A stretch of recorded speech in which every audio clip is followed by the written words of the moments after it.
What's up, guys? It's the Sound Alchemist here with... We're Gershwan! And we're back at it to answer your questions. Another installment of For the Greater WAAAGH. This is a video series where we answer the questions left by you, the viewer. If you have a question for us, simply comment down below. Put a question in front of your question because we get to those questions first. And that is what Black and Gold War Sword did. He asks, what drugs are in the 40K universe? I can tell you for sure Coke is one of them. Yes, because Coke is one of those drugs you use for partying. And 40K is just one big ass party. Heck yeah. Slanesh is all about that that angel dust. Is that or is that? Isn't that PCP? I thought that was meth. Is it? I don't know. I don't do drugs like that. Like that. But everybody makes the memes of Drago snorting up that warp dust. So that's out there. Yeah, but in all seriousness, there is drugs. We're going to create a 40 facts video on the drugs of 40K because I can't think of them off the top of my head as far as the name goes. Now, in actual combat, there is a type of drugs that's taken by the Imperial Guard to get them into like battle or whatever.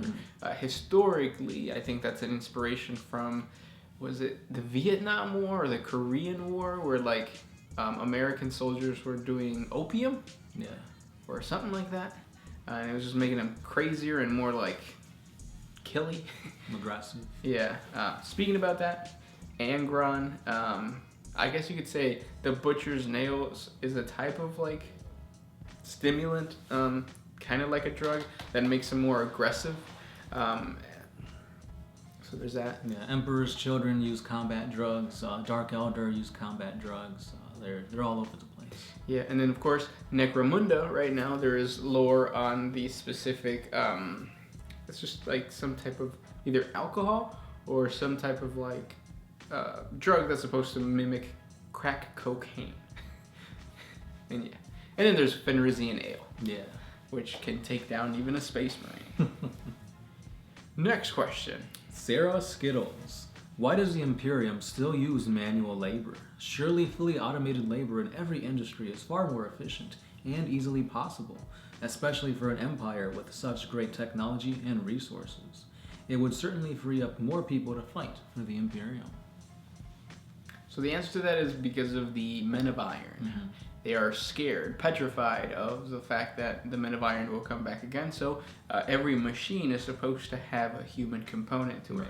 The exception to that is, of course, that this mechanic is creating the what are they called?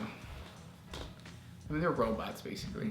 And you can play them. I can't remember the name of the robots are. It might just be robots. I don't think it's robots. But yeah. And yeah, it's that phobia of AI. No artificial intelligence. Yep. Next question comes from A. Wolfenstein. Could a normal human be interned in a modified dreadnought? I mean, yeah, but why waste such resources building the dreadnought, arming the dreadnought, putting all the spells needed to this dreadnought for a regular human? Yeah. It's best to put a killing machine such as a space marine in there. Exactly. Next question. This one is by Snakehead. Are there rare cases of Imperial Knights getting banned from their homeworld, or their world getting destroyed, and then joining an Astartes chapter? And if they do, who gets the Knight if the original pilot dies? Can a Space Marine pilot an Imperial Knight? So yeah, there have been instances of Knights getting banned from their houses, Knights who have come back from a battle only to realize that their homeworld is no more. And they're basically renegades. I think that's what they're called, right? Yep, renegade knights. What was it, like free? Oh, free blades. Free blades, there you go. Yeah. And they just go from battlefield to battlefield, usually working as a mercenary to kind of, avenge their fallen house or get redemption for being kicked out. Can a Space Marine pilot it? Yeah, I don't see why not. But they probably need like training and whatnot too. Because it's extremely difficult because when the pilot enters the, what is it called? Cockpit. Yeah, sure, we'll say that. We'll say that. I just wanted to say that word. It's some type of throne thing. There's a connection between the actual machine spirit, or I guess you could say the AI, of the actual Imperial Knight and the individual piloting it. So that person gets transported into a world or mentally, gets transported into a world where he has control of the night, and that whole thing has to be a kind of symbiotic relationship. Whereas if a Space Marine would just sit down and try to take control of it, it might hurt the Space Marine, or it might just not work. Yeah, kind of reminds me of what's it called? Kaiju big battles. There you go. It's the Kaijus versus the Jaegers. The Jaegers. There's a new movie Pacific coming out. Rim. Pacific Rim. There you go. I was gonna say Guillermo del Toro. But yeah, cool question. Yeah. Next question comes from King Kano Plays. Does the Emperor know about the Omnissiah and that it is worshipped as a god by some within the Imperium? Since the Emperor is against religion, is he aware that this is happening? Keep up the fantastic lore videos, and I let me be the first to say, have a merry Xenomas. Ooh. The Emperor is the Omnissiah. No. So there was a treaty. It's called the Treaty on Olympus Mons.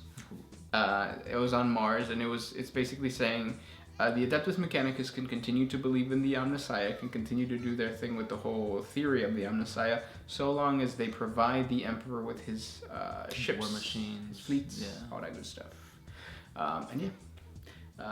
He does know, but he chooses to ignore it, I guess, or he chose to ignore it. And the other huge theory, rumor out there is that the Omnissiah is actually the Void Dragon. If that is true, then the Emperor is the one who put the Void Dragon in Mars. Yeah, so he's like, yeah, you guys can worship him, whatever. I beat his ass once, I'll beat it again. Right. Except not really, because he's kind of dead. Next question. This one's by Robert Rodriguez. How do Space Marine chapters rebuild if there's only one survivor? The gene seed actually gets transported to, or there's the Adeptus Ministorum picks up the gene seed of each individual chapter to test it for taint. But what happens is that if that does happen, or there's only one left, he goes to the Adeptus Ministorum, and the Adeptus Ministorum sends him gene seed from the gene stock that's already stockpiled in the back room. Now it's just up to find enough recruits to become Space Marines, and Yes, but then that whole process is decades. Right, it takes a long time. Yeah. Next question comes from Fan9775. Is Gersh 1 Arabic? Arabic? No. Comment down below and guess what I am nationality-wise and what the Sound Alchemist is nationality-wise. Put guess in front of your guess, because we get to those guesses first. Armed Spirit. What's the currency in the Imperium? It's thrones. Thrones, yeah. Next question comes from Gozar Leon. What would happen if a human would be born into the Tau Empire, but wanted to join the Imperium of Man? What would happen? Brainwash. Yeah, probably be brainwashed, get into the Guelas, and fight and die for the greater good. Basically. Mm-hmm. Yep. Next question. Xenoblad. Given the massive death toll some places in the Imperium have, it seems kind of hard to believe that the population can be sustained unless women are literally pumping out babies all the time. The Catachan Imperial Guard have the most extreme, since only 1 out of 8 survive to adulthood. Women would have to pump out 16 kids to reach a replacement rate. Considering many adults die as well due to war, and then women would have to need 20 kids then. Couple this with female regiments and the Sisters of Battle existing, and then you have even less wombs available to use as replacement rates. Is this bad writing, or am I missing something? Yeah, you're missing that there's more women than there are men in Warhammer 40K, and there is also, well, most importantly, there is, what is it called? Where you're born outside of a womb? No, I'm thinking of in vitro fertilization. But basically, there's sacs. There's sac babies. Sac babies, aren't we all sac babies? Or test tube babies. That's what I was looking for, not sac babies. I was thinking of because they in today's time they have already Didn't they grow like a sheep outside of the... Yeah, out of the womb, yeah. Like they did an artificial womb. Yeah. But it's that. Why is it sheep? It's always sheep. The first clone was a sheep. Yeah. I don't know. Next question. I have one from Philip Loeb. Can dreadnoughts become librarians, chaplains, captains, chapter maestros, etc.? Maestros, damn. Keep up the good work. It's kind of the other way around.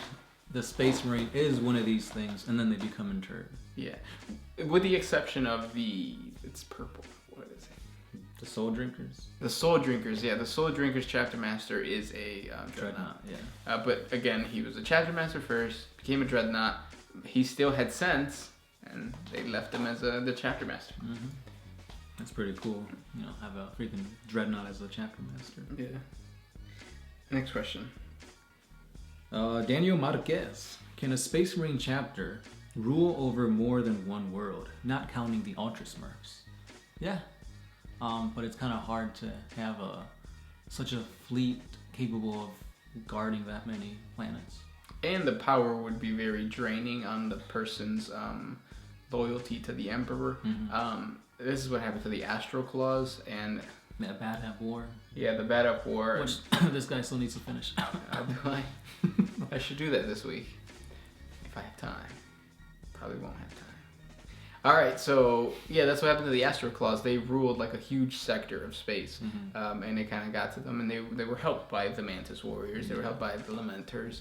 And they all had different planets to rule over. What the Astro Claws did, though, that was different than all the other chapters, is that they actually assigned one Space Marine as a captain to a unit of Imperial Guardsmen.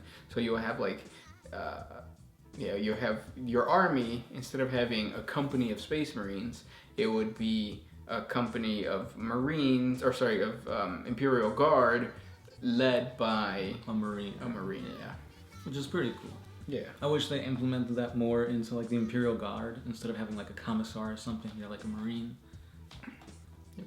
And then this is the last question, and it comes from Disco Cow Beast Zor. Who will ultimately win the Warhammer 40K universe thing game?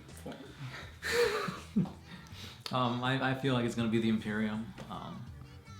For obvious reasons. Yeah, they're the poster boys. They're the good guys. They're us. You know, because you wouldn't want to see, or like in any game, you want to have the humans or, you know, whatever's humanity win. You never really want to see the bad guy win or an alien win.